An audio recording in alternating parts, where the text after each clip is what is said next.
বীর সন্ন্যাসী বিবেকানন্দের শিকাগো বক্তৃতার ১২৭তম বার্ষিকী উপলক্ষে এদিন রামকৃষ্ণ মঠ এবং পশ্চিমবঙ্গ স্বদেশী সংঘের উদ্যোগে স্বামীজির পবিত্র জন্মস্থান উত্তর কলকাতার সিমলা স্ট্রিটে এক মহতী অনুষ্ঠানের আয়োজন করা হয়, যেখানে স্বামীজির প্রতিকৃতিতে মাল্যদানের পাশাপাশি শিকাগো ধর্ম মহাসভায় স্বামীজির বক্তৃতার ঐতিহাসিক প্রেক্ষাপট এবং বর্তমান প্রাসঙ্গিকতা নিয়ে আলোচনা করা হয়। এই অনুষ্ঠানে উপস্থিত ছিলেন ত্রিপুরা ও মেঘালয়ের প্রাক্তন রাজ্যপাল তথাগত রায়, সিমলা আশ্রমের বর্তমান ভারপ্রাপ্ত সন্তোষ মহারাজ, রাষ্ট্রীয় স্বয়ংসেবক সংঘের প্রান্তীয় কার্যকর্তা সুনীল পদ গোস্বামী প্রমুখ। এছাড়াও অনুষ্ঠানের সুষ্ঠু ব্যবস্থাপনার দায়িত্বে ছিলেন হিমাদ্রি দাস, সাধন মুখার্জি, অভিজিৎ কুণ্ডু, শঙ্কর মণ্ডল প্রমুখ। Shri Shri Thakur Ramakrishna, Holi mother to Swami Vivekananda and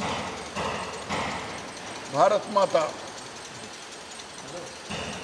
Today we are here at the birthplace of Swami Vivekananda, which is just a stone throw from the Azad Hind Bagh and near the junction of Vivekananda Road and Vidhan Sarani.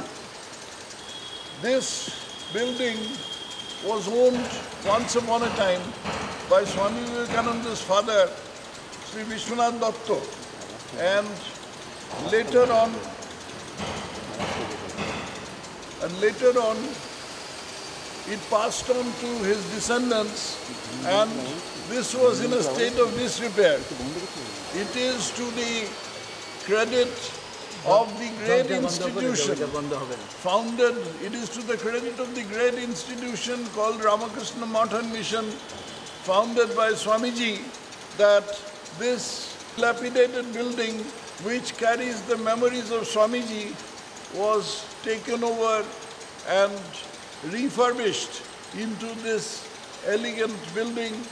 We feel hallowed, we feel proud to come here. As a matter of fact, on my personal behalf, I can say, every time I step into this building, I get goosebumps.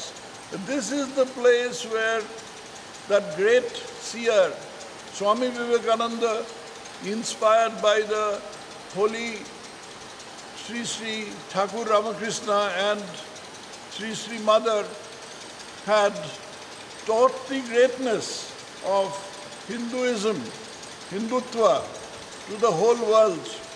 And the process began on the 11th of February 1893 in Chicago, where he had gone to address the Parliament of Religions, uninvited. The people of the Parliament of Religions, they had not invited anyone from the Hindu religion because they were not sure as to who would represent the Hindu religion. Swamiji went there uninvited, addressed the gathering as Sisters and Brothers of America, and that caused such a thunderous round of clapping that people understood that some chord had been struck in the hearts of all these people. And then from there, it was all a journey of triumph for the great Swami Vivekananda.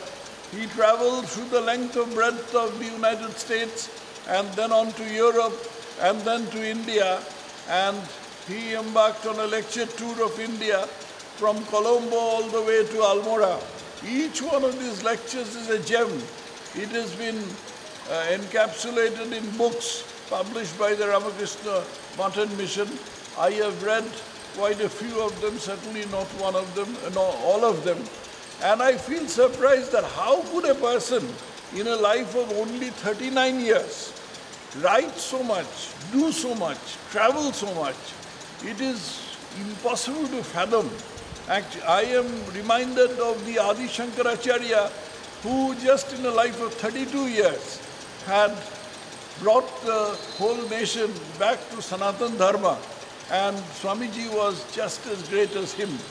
Today, we are proud to be Hindus. We are here, few adherents of the Rashtriya Swayamsevak Sangha, which was founded by Dr. Keshav Baliram Hedgewar, who was inspired by the thoughts of Swamiji, which was built into the present, made into the present form, gigantic form, by the second Sarsang Chalak,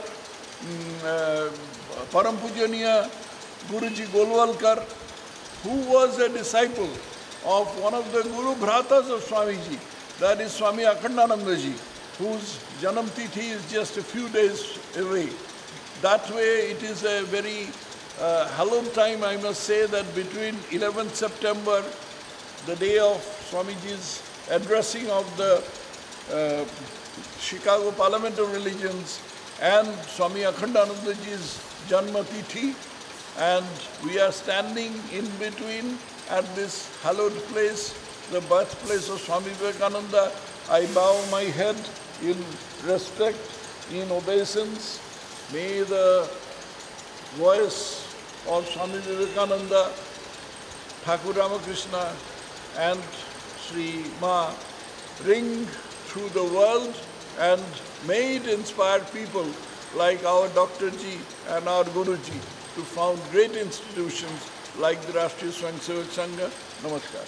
এই সেই ঐতিহাসিক বাড়ি যেখানে স্বামী বিবেকানন্দ 1863 খ্রিস্টাব্দের 12ই জানুয়ারি ভূমিষ্ঠ হয়েছিলেন।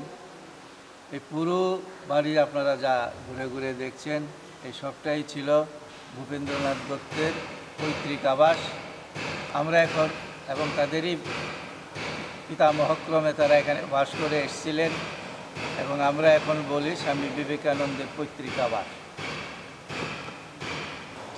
এই বাড়িতেই তিনি ভূমিষ্ঠ হয়েছিলেন। স্বামী বিবেকানন্দ সম্বন্ধে সবাই জানে, বিশেষ কিছু বলার নেই।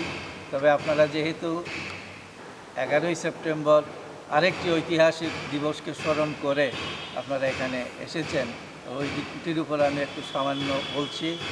যে এই যে 11ই সেপ্টেম্বর, এই দিনটি বিশ্বের ধর্মীয় ইতিহাসের ক্ষেত্রে একটি বিশেষ দিন।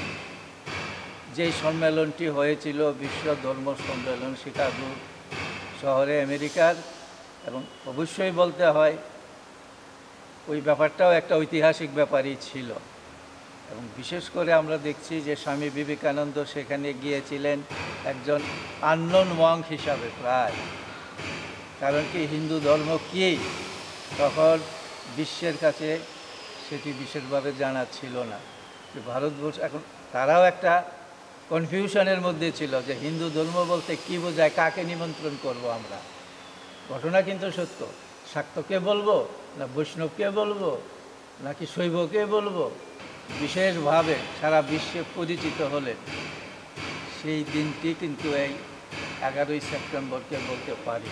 কারণ এই দিনই স্বামীজি, সেই স্বামীজির অল্প একটু সাধারণ ভাষণে 5 মিনিটের মতো তিনি হিন্দু ধর্মের প্রতিনিধি হিসাবে সেখান থেকে পরিচয়পত্র লিখিয়ে নিয়ে গিয়ে সেখানে ধর্মসভাতে স্থান পান, এবং তিনি যে হিন্দু ধর্ম সম্বন্ধে খুব সংক্ষেপে এমন একটি সুন্দর সুললিত এবং সব দিক দিয়ে কম্প্যাক্ট যাকে বলি আমরা ইংরেজিতে ভাষণ দিয়েছিলেন, যে এতেই সাধারণ সকল মানুষ যারা শ্রোতা হিসাবে ছিলেন তারা বুঝতে পারলেন যে ভারতবর্ষের আসল ধর্মটি কী, হিন্দু ধর্মের মাহাত্ম্যটি কী। একটি কথা স্বামীজি বলেছিলেন, আমি সেই ধর্মের প্রতিনিধি হিসাবে গৌরব বোধ করছি। বিশ্বের প্রাচীনতম ধর্ম, যে প্রাচীনতম ধর্মের সন্ন্যাসীদের তরফ থেকে আমি এখানে এসেছি, আপনাদের কাছে সকলকে এখানে স্বাগত জানাচ্ছি। এটা ছিল সম্বর্ধনার উত্তর। তো তিনি শুরু করেছিলেন my sisters and brothers of America. আর এই কথাটি বলার সঙ্গে সঙ্গে তাদের মধ্যে এমন একটি আলোড়ন সৃষ্টি হলো যে তারা 2 মিনিট ধরে করতালি দিয়েছিলেন। আমরা জানি না কেন এরকম হয়েছিল। হয়তো তার ভাষণের মধ্যে একটা আন্তরিক সম্বোধন ছিল যেটা তাদের প্রাণে লেগেছিল। কারণ আগে যারা স্বাভাবিক রীতি অনুযায়ী লেডিজ অ্যান্ড জেন্টেলম্যান আর ব্রাদার অ্যান্ড সিস্টার শব্দকে কেউ আগে আনেনি। স্বামীজি বললেন সিস্টার্স অ্যান্ড ব্রাদার্স। এতে মহিলাকেও ভাবলো তাদেরকে একটা বিশেষ মর্যাদা দেওয়া হয়েছে, হয়তো তারা ভাবছিলেন, যার জন্যে তারা ঠিক এই কথাটি বলার সঙ্গে সঙ্গে স্বামীজির পুরো ভাষণটি দেওয়ার আগেই তারা 2 মিনিট করতালি দিয়ে তাকে সম্বোধিত করলেন। স্বামী বিবেকানন্দ কি?